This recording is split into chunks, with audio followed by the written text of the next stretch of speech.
उत्तर वैदिक काल के प्रमुख देवता कौन थे? प्रजापति। जबकि ऋग्वैदिक काल के प्रमुख देवता कौन थे? इंद्र। ठीक है, ऋग्वैदिक कालीन देवताओं के बारे में कुछ देखते हैं कि किस देवता का क्या कर्तव्य था, क्या किससे संबंध था।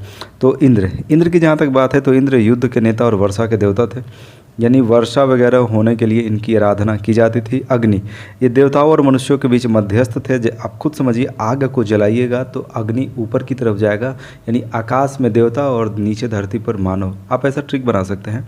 वरुण, पृथ्वी व सूर्य के निर्माता, समुद्र के देवता, विश्व के नियामक और शासक, यानी दुनिया को चलाने वाले। सूरज और धरती के निर्माता, सत्य के प्रतीक, ऋतु परिवर्तन करने वाले और दिन रात के कर्ता, यानी ज्योग्राफी से जुड़ी हुई बहुत सारी ये घटनाओं को ये कंट्रोल करते थे वरुण।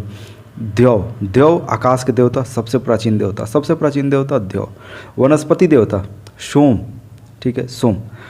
उषा, प्रगति और उत्थान के देवता का नाम था। प्रगति और उत्थान के देवता का नाम उषा। पीटी उषा से आप याद कर सकते हैं कि प्रगति और उत्थान, ठीक है, कि पीटी उषा दौड़ती थी तो प्रगति करती थी, कुछ ऐसा आप ट्रिक भी बना सकते हैं। अश्विन जो है विपत्तियों को हरने वाला देवता थे। तो अश्विन, जब भी भारतीय क्रिकेट टीम पर कोई मुसीबत आता है तो अश्विन विकेट निकाल देते हैं, ऐसा आप ट्रिक बना सकते हैं।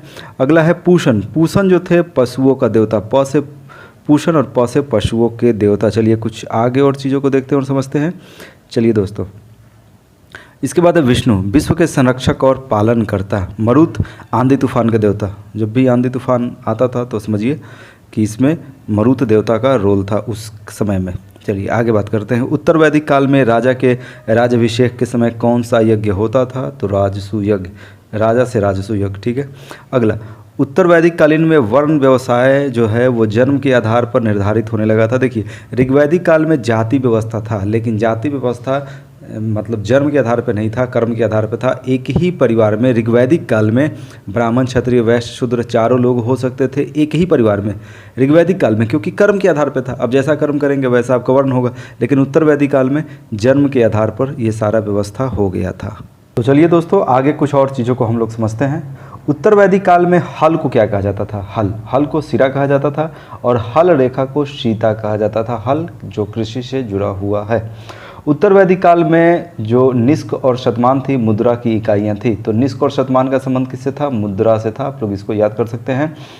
लेकिन इस काल में किसी खास भार, आकृति व मूल्य के सिक्का के प्रचलन का कोई प्रमाण नहीं मिलता है। देखिए, ये मुद्रा की तरह यूज होता था, ठीक है, लेकिन एग्जैक्टली ये मुद्रा ही था ये कन्फर्म नहीं है, यानी ये सिक्का का ही रूप था या कुछ और था, कन्फर्म नहीं है, लेकिन मुद्रा के जैसा कुछ था। चलिए आगे बात करते हैं। सांख्य दर्शन, जितने भी भारतीय दर्शन है उसमें सबसे प्राचीन है। तो सबसे प्राचीन दर्शन कौन है? सांख्य दर्शन। और सांख्य दर्शन में मूल तत्व कितने हैं? तो 25 है। और इसमें पहला तत्व कौन है? तो प्रकृति है। अगला, सत्यमेव जयते कहाँ से लिया गया है? तो मुंडकोपनिषद से लिया गया है। और इस उपनिषद में क्या कहा गया है? तो बहुत ही फेमस लाइन है, यहाँ से सवाल पूछा जाता है, यज्ञ की तुलना टूटी नाव से की गई है। चलिए आगे बात करते हैं। गायत्री मंत्र किस देवता को संबोधित है? तो सावित्री नामक देवता को संबंधित है। और जिसका संबंध किससे है? तो ऋग्वेद से है, यानी ऋग्वेद में गायत्री मंत्र का उल्लेख है और ये गायत्री मंत्र सावित्री नामक देवता को समर्पित है।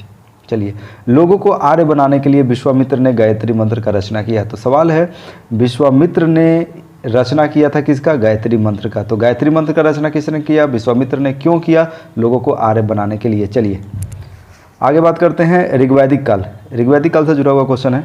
ऋग्वैदिक काल में पहला ऐसा शहर कौन है जहां पहली बार पक्की ईंटों का प्रयोग हुआ? तो कौशाम्बी। अगला, महाकाव्य कितने थे? तो महाकाव्य 2 थे, महाभारत और रामायण। महाभारत का पुराना नाम, तो चलिए यहाँ पर थोड़ा सा दोस्तों सॉरी, यहाँ फिर से हम लोग इसको पूरा एडजस्ट कर देते हैं पहले। चलिए फिर से एक बार देख लेते हैं। ऋग्वैदिक काल में कौशाम्बी नगर में प्रथम बार पक्की ईंटों का प्रयोग किया गया था। ठीक है, महाकाव्य कितने थे? 2, महाभारत और रामायण। महाभारत का पुराना नाम क्या था? तो जय संहिता। और दुनिया का सबसे बड़ा महाकाव्य कौन है? तो महाभारत ही है, जिसका पुराना नाम जय संहिता है। और गोत्र नामक संस्था का जन्म कब हुआ? देखिए, शादी विवाह के समय ऐसे भी पूछा जाता है कि आपका जाति क्या है, और जाति में भी आपका गोत्र क्या है। तो गोत्र नामक संस्था का उदय कब हुआ? तो उत्तर वैदिक काल में।